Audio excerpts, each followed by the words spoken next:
The gas chamber door slams shut. Strapped into the chair, Barbara Graham trembles as she faces the end. Her last words, "Good people are always so sure they're right," linger in the air. But was she guilty? Or was she another victim of a broken system, one that took her life without the full truth ever being known? Welcome back to Fatal Verdict. In today's video, I will take you through the timeline of the life of Barbara Graham, from her troubled past to the crime that led to her execution. We'll explore the investigation, the trial, and the questions that still surround her case. We'll dive into key moments of her life, the shocking details of the crime, and the trial that would seal her fate. Was justice served, or did the system fail her? Stick with us as we uncover the facts and unravel the mystery. Comment below where you're watching from and join the conversation. If you haven't subscribed yet, hit that button now to stay updated on all our true crime documentaries. And if you haven't subscribed, we'd love to know why. Share your thoughts in the comments. Let's get started. On the morning of March 9, 1953, a woman named Mabel Monahan was found dead in her home in Burbank, California. What initially seemed like a straightforward robbery soon spiraled into a case filled with contradictions, missing pieces, and conflicting stories. The crime would soon lead to the involvement of Barbara Graham, a woman with a complicated past. Barbara was no stranger to hardship. She had lived through an unstable childhood, a difficult adulthood marked by unhealthy relationships, and involvement with people who weren't afraid to break the law. When Barbara was arrested for the death of Mabel Monahan, she was thrown into the spotlight, accused of being part of a deadly robbery. As the investigation moved forward, it became clear that Barbara's case wasn't as simple as it appeared. The evidence wasn't clear-cut. The key witnesses offered different versions of the story. Some of the testimony was contradictory, and crucial pieces of evidence were not fully explored. Yet the case pressed on, and Barbara found herself at the center of it, facing accusations that would lead to a monumental trial. The trial became a spectacle, with emotions running high on both sides. Prosecutors painted Barbara as the mastermind behind the robbery, while the defense pushed back, pointing out the inconsistencies in the case. The public was drawn in, but the questions surrounding the fairness of the trial persisted. Was Barbara the right person to face the charges, or was she simply in the wrong place at the wrong time? The questions surrounding Barbara's case still linger today. How much of her conviction was based on her troubled past rather than the truth? What does this say about how justice is served in cases where the truth isn't clear? Stay with us as we explore Barbara Graham's story, examining her troubled life, the crime that led to her arrest, and the trial that resulted in a shocking conclusion. We'll take a closer look at the investigation, the key players in the case, and the lasting impact of her execution. On March 9, 1953, Mabel Monahan was found dead in her home in Burbank, California, the victim of what initially appeared to be a robbery gone wrong.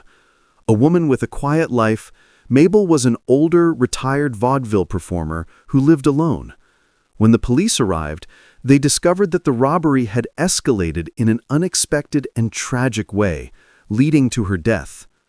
Soon after, Barbara Graham, a woman with a troubled past, became the prime suspect. A history marked by personal struggles and past criminal activity placed her in the spotlight. Her involvement in the crime, however, was far from clear. As investigators pieced together the story, they found that the people involved in the crime weren't simply opportunistic burglars. They were part of a larger web of criminal connections, including Graham's associations with Jack Santo and Emmett Perkins. But what exactly happened on the night of the crime remained a mystery, with multiple conflicting accounts surfacing from those involved. John T.R., a key figure in the case, played a pivotal role in the prosecution's case. He was one of the people involved in the robbery, and his testimony pointed to Barbara as a central figure. However, his credibility was questioned when his statements became inconsistent. The defense team argued that his testimony was unreliable, while highlighting the lack of hard evidence linking Barbara directly to the crime. The investigation revealed flaws, including missed opportunities to thoroughly examine all the evidence, leaving many questions unanswered. As the investigation deepened, it became clear that the case wasn't as straightforward as it seemed. With the weight of the legal system and the media attention building, Barbara Graham found herself at the center of a case that would eventually lead to her trial, setting the stage for a contentious legal battle. Was she guilty, or was the justice system too quick to convict? Barbara Graham's early years were marked by instability. Born on June 26, 1923, in Oakland, California, her mother worked as a prostitute, and Barbara spent much of her childhood in environments that lacked care and support. Her mother's inability to provide for her led to Barbara being placed in foster care at a young age, but the homes she was placed in were not much better.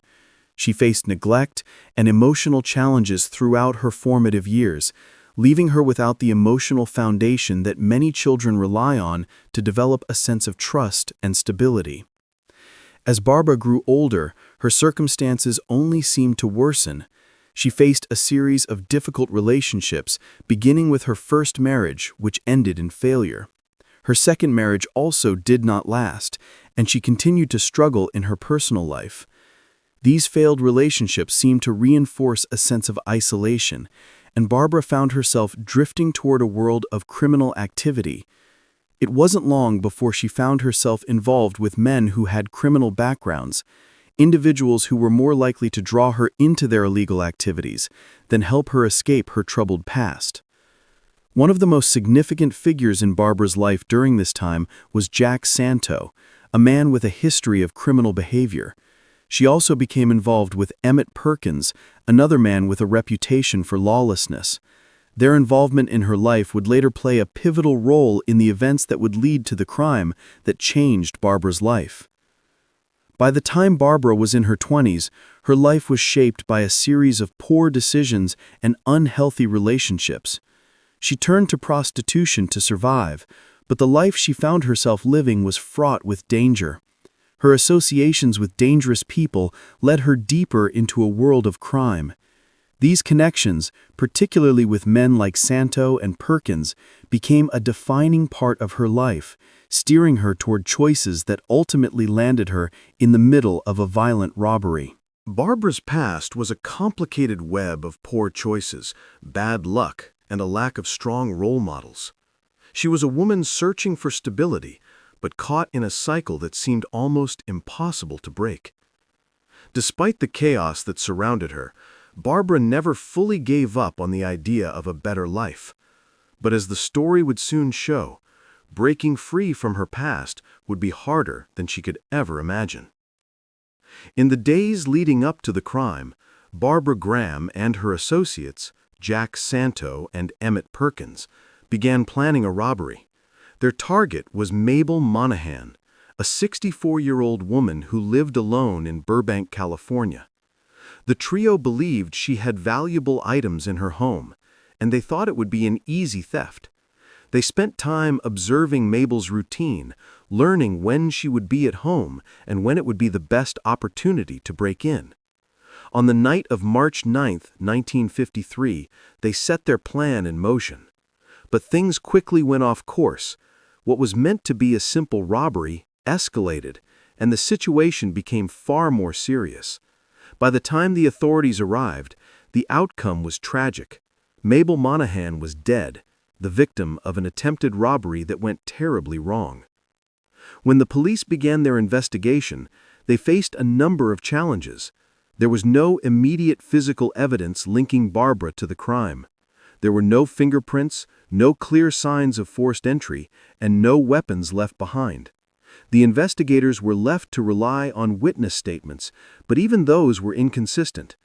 John T.R., an associate of Barbara's who had been involved in the crime, became a key figure in the case. His testimony played a major role in the prosecution's efforts to link Barbara to the robbery. According to John T.R., Barbara had been present at the scene and had played a significant role in the events that unfolded. However, his statements were contradictory. His account of what happened changed multiple times, leading to doubts about his reliability. His credibility was called into question, especially since he had a criminal past and had been granted a deal in exchange for his testimony. Barbara's defense team, meanwhile, worked to counter the prosecution's case. They pointed out the lack of solid evidence, such as physical proof or consistent witness testimonies, that could conclusively link Barbara to the crime. They also highlighted the inconsistencies in John T.R.'s statements, questioning whether his version of events could be trusted. Adding to the complexity, Barbara had tried to establish an alibi for herself during the investigation. However, the details of her alibi were unclear and ultimately didn't hold up under scrutiny. Her attempt to defend herself by providing a false account raised further suspicions. As the investigation continued, the case became increasingly convoluted. With no clear evidence to definitively prove Barbara's involvement, the public and the legal system began to question whether the right person was being accused. Was Barbara guilty of the crime, or was she the victim of a flawed investigation?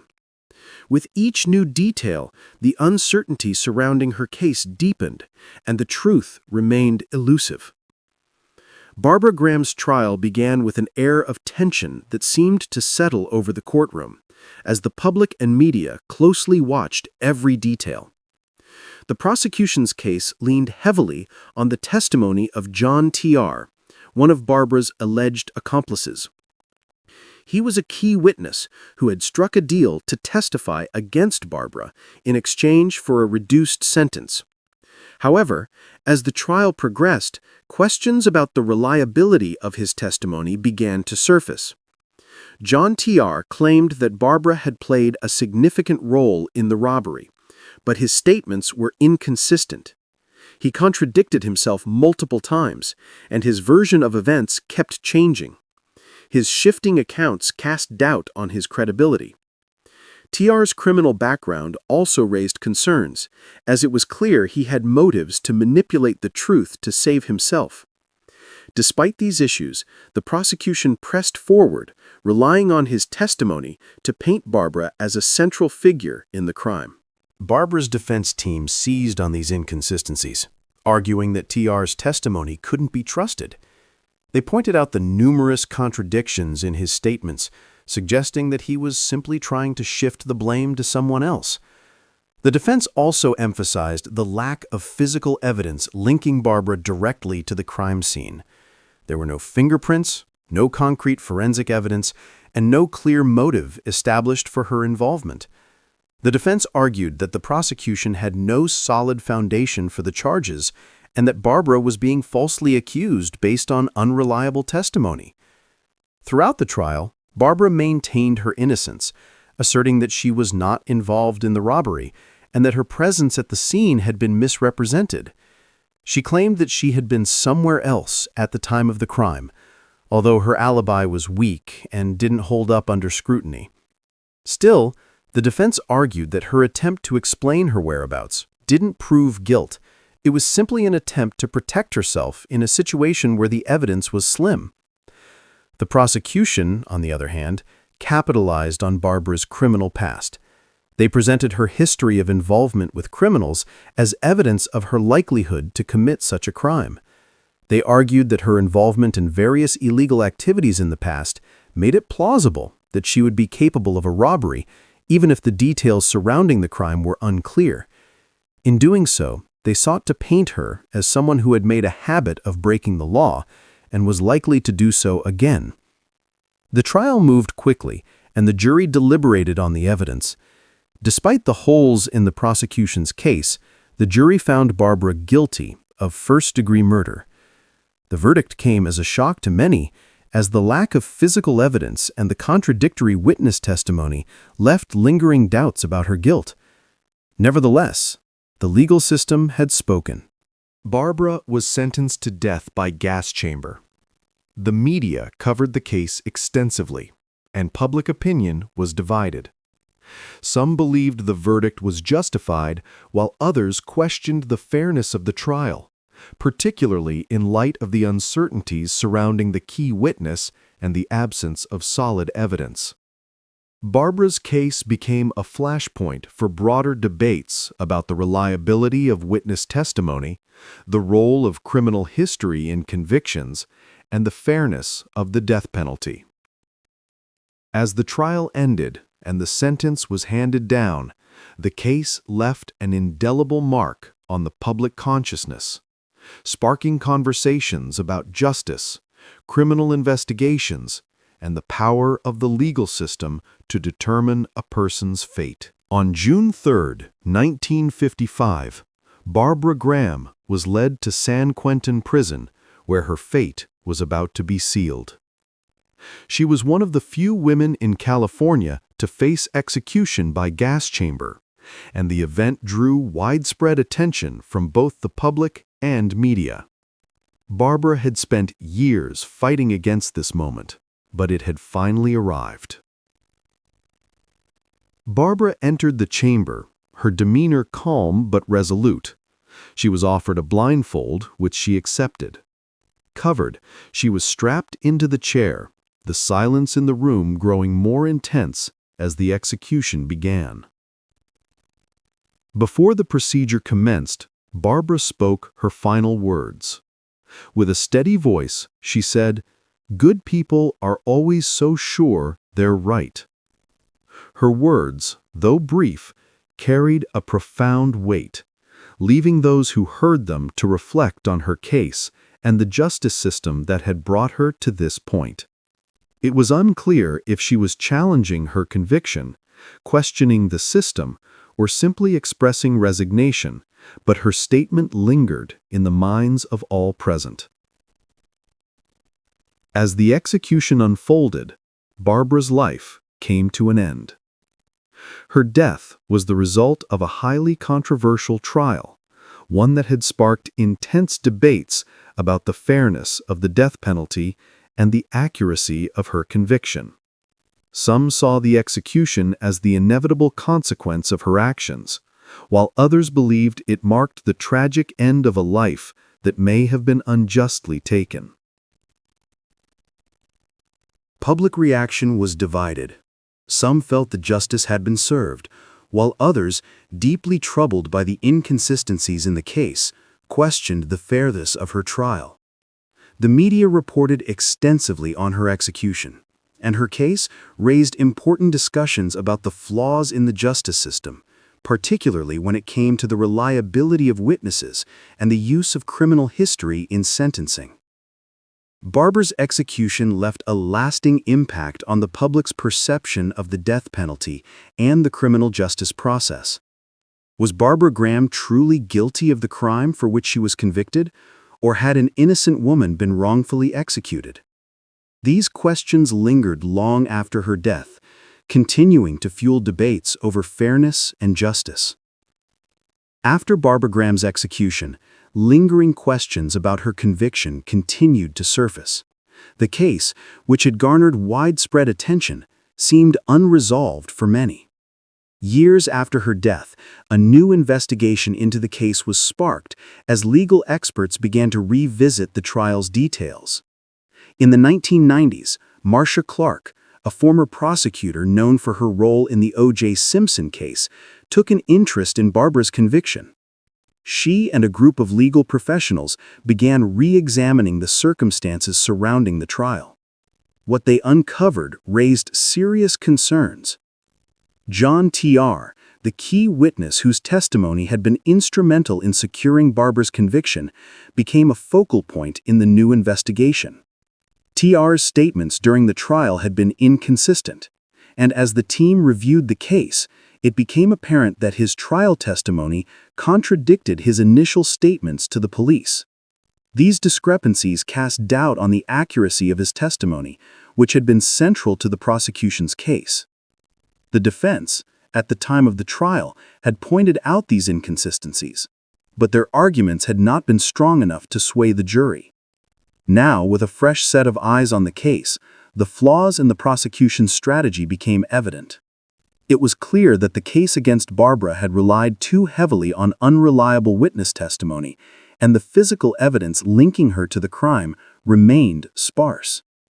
Alongside the issues with TR's testimony, new questions were raised about the fairness of the trial itself. Legal professionals and advocates began discussing whether Barbara's past had unfairly influenced the jury's perception of her. Her history of criminal involvement had been used against her, but it had not been directly tied to the crime in question. The more the case was reevaluated, the clearer it became that Barbara's trial might have been compromised by a rush to judgment, the absence of key evidence, and the reliance on unreliable witness accounts. This reevaluation of Barbara's case opened up a broader conversation about the death penalty and the potential for wrongful convictions. Could an innocent person be executed because of flawed evidence and faulty witness testimony? Barbara's case became emblematic of the dangers of capital punishment, particularly when the legal process is not as thorough as it should be.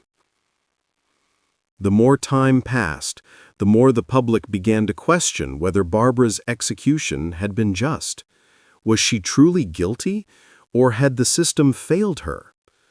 The renewed investigation into her case left many feeling unsettled, and it added to the ongoing debates about the fairness of the justice system, particularly in cases that involve the death penalty. Barbara Graham's story continued to resonate, raising important ethical and legal questions that remain relevant to this day. Barbara Graham's case remains a striking example of the potential flaws within the criminal justice system. Convicted of first-degree murder and executed, the questions surrounding her guilt continued to be a point of contention. With inconsistent witness testimonies, particularly from John T.R., and the lack of concrete evidence linking Barbara to the crime, doubts linger over whether the right person was convicted. Was justice served, or was an innocent individual wrongfully condemned? Public opinion was divided. Some believed that Barbara's execution was justified, while others were troubled by the lack of solid evidence to support her guilt. Her case has become a symbol of the risks inherent in capital punishment, emphasizing the importance of a fair trial and the need for concrete evidence when determining someone's fate. The case also raises difficult questions about the fairness of the death penalty. How many others have been convicted and sentenced to death based on unreliable testimony or incomplete evidence? These concerns highlight the potential for tragic mistakes in a system where the stakes are as high as life and death. Barbara Graham's execution serves as a reminder of the irreversible nature of the death penalty. Her story invites us to reflect on the limitations of the justice system and the consequences of rushing to conclusions. Was she truly guilty, or was she another victim of a flawed system? The lingering question of her innocence calls for careful reflection on the role of justice in a society where lives are at stake. Was Barbara Graham truly guilty, or was she just a victim of a system too quick to convict? The fact that John T.R.'s inconsistent testimony was enough to send her to the gas chamber is shocking.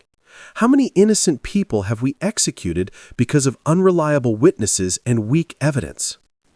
Barbara's criminal past was thrown in her face during the trial, but does that justify a death sentence for a crime we can't even prove she committed? Should a person's history decide their fate when there's no hard evidence to back it up? Is the death penalty even ethical when innocent people may be dying for crimes they didn't commit? Can we really trust a system that can't get it right every time? Let me know your thoughts. Were we too quick to judge, or was Barbara Graham the victim of a tragic mistake? Thank you for watching this story to the end. If you enjoyed this story, you will surely love the next one. It's as interesting and even more intriguing as you can ever imagine. So do check it out. Click on the image showing on your screen right now to watch the next one.